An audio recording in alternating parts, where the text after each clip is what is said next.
அகிலம் மீடியாவின் உலகத்தின் முக்கிய தலைப்புச் செய்திகள். இஸ்ரேலுடனான போர் நிறுத்தம் அமலுக்கு வந்த பிறகு காசாவில் போரினால் இடம்பெயர்ந்த பாலஸ்தீனியர்கள் வடக்கு நோக்கி செல்வதால் நம்பிக்கையுடன் உள்ளனர். இடம்பெயர்ந்த பாலஸ்தீனியரான மஹிரா அல்லாஷி காசா நகரத்திற்கு திரும்ப முடிந்ததில் மிகுந்த மகிழ்ச்சி அடைவதாக கூறினார்.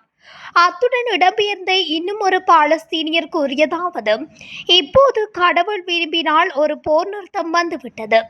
கடவுள் விரும்பினால் போர் திரும்ப வராது, ஒருபோதும் வராது. நாங்கள் போர்களையோ அல்லது இதில் எதையும் விரும்பவில்லை. நாங்கள் அமைதியை விரும்பும் மக்கள், நாங்கள் அமைதியை விரும்புவர்கள்.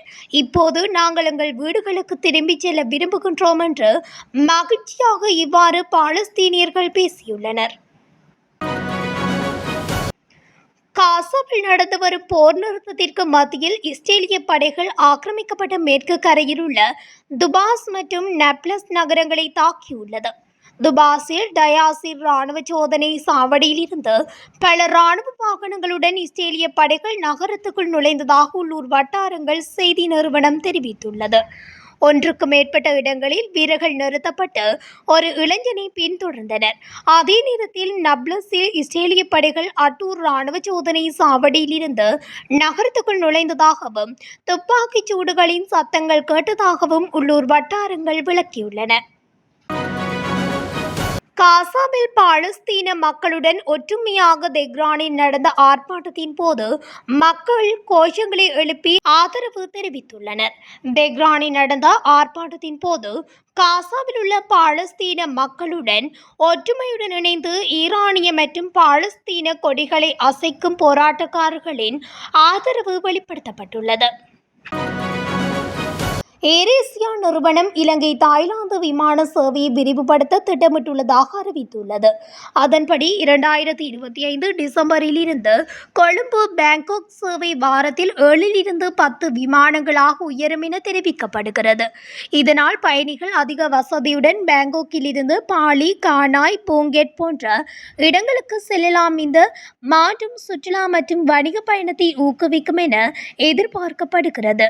மேலும் தென் மற்றும் தென்கிழக்கு ஆசிய இணைப்பை வலுப்படுத்தும் ஏரேசியாவின் நடவடிக்கையாகவும் இது பார்க்கப்படுகிறது.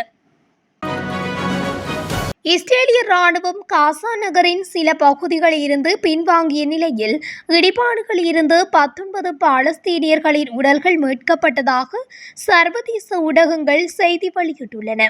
குறித்த விடயத்தை அல்-ஜிபா மருத்துவமனையின் இயக்குனர் வைத்தியர் முகமது அபு சல்மியா குறிப்பிட்டுள்ளார். இதன்படி போர் தொடங்கியதிலிருந்து 67,000க்கும் மேற்பட்ட பாலஸ்தீனியர்கள் கொல்லப்பட்டுள்ளதாகவும் சுகாதார அமைச்சகம் தெரிவித்துள்ளது. அத்தோடு இஸ்ரேலிய இராணுவம் செயல்பட்டு வந்த பகுதிகளில் இருந்து உடல்களை மீட்க முடியாததாலும் இடிபாடுகளுக்கு அடியில் சிக்கிய உடல்களை மீட்பதில் சிரமங்கள் காணப்படுவதாகவும் கூறப்படுகிறது. தங்கள் நாட்டு வான் பாதுகாப்பு ஏவுகணை தான் கடந்த டிசம்பரில் அஜர்பைஜான் விமானத்தை தவறுதலாக சுட்டு வீழ்த்தியதாக ரஷ்ய ஜனாதிபதி விளாடிமிர் புடின் முதல் முறையாக ஒப்புக்கொண்டுள்ளார். தஜிகிஸ்தான் தலைநகர் துஷாம்பேயில் நடைபெற்ற முன்னாள் சோவியத் நாடுகளின் உச்சி மாநாட்டில் கலந்து கொண்ட அவர் அஜர்பைஜான் ஜனாதிபதி இல்காம் அலியேவுடன் நடந்த சந்திப்பின் போது இதனை தெரிவித்துள்ளார். அஜர்பைஜான் ஏர்லைன்ஸுக்கு சொந்தமான பயணிகள் விமானம் பாகு நகரில் இருந்து ரஷ்யாவின் செக்னியா குடியரசுத் தலைநகர் குரோஷ்னிக்கு கடந்த ஆண்டு டிசம்பர் 25 சென்றது. சென்றபோது வழியில் விபத்துக்குள்ளானது. விமானத்தில் இருந்த 67 பயணிகளில் 38 பேர் உயிரிழந்தனர். இந்த சூழலில் துஷாம்பேயில் அஜர்பைஜான் ஜனாதிபதி இல்காம் அலியேவிடம் இது ஒரு பரிதாபகரமான நிகழ்வு என்று கூறிய விளாடிமிர் புடின் இது தொடர்பாக மன்னிப்பும் கோரினார். தாலிபான் வெளியுறவு அமைச்சர் இந்தியா சென்றுள்ள நிலையில் ஆப்கானிஸ்தானில் பாகிஸ்தான் விமானப்படை தாக்குதல் நடத்தியுள்ளது. ஆப்கானிஸ்தான் தலைநகர் காபூலில் உள்ள பாகிஸ்தானிய தாலிபான் அமைப்பினரை குறிவைத்து தாக்குதல் நடந்துள்ளது. இத்தாக்குதலுக்கு அமெரிக்க இராணுவம் உதவியுள்ளதாகவும் தகவல் தெரிவிக்கப்பட்டுள்ளது. காசா பகுதியில் ஒப்புக்கொள்ளப்பட்ட இடங்களில் இருந்து இஸ்ரேலிய படைகள் திரும்பப் பெறுவது நிறைவடைந்துள்ளதாக மத்திய கிழக்கிற்கான அமெரிக்க சிறப்பு பிரதிநிதி ஸ்டீவ் வுட்காப் அறிவித்துள்ளார். படை கைதிகளை விடுவிப்பதற்காக கமாஸுக்கு வழங்கப்பட்ட 72 மணி நேர காலம் தொடங்கிவிட்டதாகவும் வெளிநாட்டு ஊடகங்கள் தெரிவிக்கின்றன. போர் முடிவுக்கு வந்து நிரந்தர போர் நிறுத்தம் தொடங்குவதாக கமாஸின் மூத்த தலைவர் கலீல் அல்-கையா அறிவித்துள்ளார். இந்த அறிவிப்பினை அவர் ஒரு தொலைக்காட்சி நிகழ்ச்சியில் தெரிவித்துள்ளதாக கூறப்படுகிறது. அந்த வகையில் போர் நிறுத்த ஒப்பந்தத்தில் இரு திசைகளிலும் ராஃபா கடவை திறப்பதும் அடக்கும் என தெரிவிக்கப்படுகிறது. அத்துடன் இஸ்ரேல் சிறையில் அடைக்கப்பட்ட அனைத்து பாலஸ்தீன பெண்கள் மற்றும் சிறுவர்களை விடுவிப்பதும் அடங்கும் என கலீல் அல்-கையா குறிப்பிட்டுள்ளார். உலகின் எந்த மூலைக்கும் 20 நிமிடங்களில் தாக்குதலை மேற்கொள்ளக்கூடிய பாலிஸ்டிக் ஏவுகணை ஏவும் திறன் தங்களுக்கு இருப்பதாக சீனா அறிவித்துள்ளது. எனவே சீனா மீது தாக்குதல் நடத்தப்பட்டால் பேரழிவு நிச்சயம் என சீனா மற்றும் உலகமயமாக்கல் மையத்தின் துணைத் தலைவர் விக்டர் காவ் எச்சரித்துள்ளார். மேலும் தங்கள் தரப்பு எப்போது முதல் தாக்குதலை நடத்தாது எனவும் அவர் குறிப்பிட்டுள்ளார்.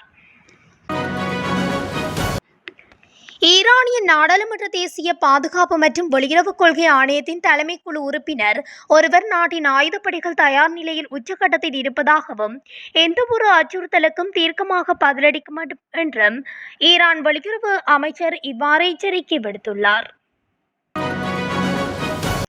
உலகின் உயரிய அங்கீகாரமாக கருதப்படும் நோபல் பரிசு மருத்துவம், இயற்பியல், வேதியியல், இலக்கியம், பொருளாதாரம் மற்றும் அமைதி ஆகியவற்றுக்காக வழங்கப்பட்டு வருகிறது.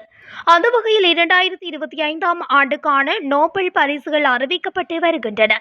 அதன்படி நேற்று அமைதிக்கான நோபல் பரிசு அறிவிக்கப்பட்டது. இந்த வருடத்துக்கான அமைதிக்கான நோபல் பரிசுக்கு வெனிசுலா நாட்டின் மரியா கொரினா மச்சாபோதே தேர்ந்தெடுக்கப்பட்டுள்ளார்.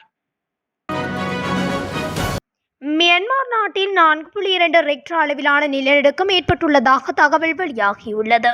மியான்மரில் வெள்ளிக்கிழமை அதிகாலை 5:53 மணியளவில் நிலப்பரப்பில் இருந்து சுமார் 10 கிலோமீட்டர் ஆழத்தில் 4.2 கிலோமீட்டர் அளவிலான நிலநடுக்கம் ஏற்பட்டுள்ளதாக தேசிய நில அதிர்வு மையம் தெரிவித்துள்ளது.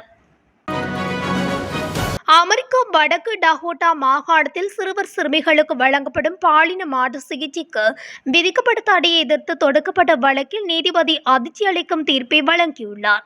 பாலின மாற்று சிகிச்சையை தடை செய்யும் மாகாண சட்டத்தை எதிர்த்து பாதிக்கப்பட்ட குழந்தைகள் மற்றும் அவர்களது குடும்பத்தினர் தொடுத்த வழக்கில் நீதிபதி அந்த தடையை உறுதி செய்து அதிரடி உத்தரவு பிறப்பித்துள்ளார்.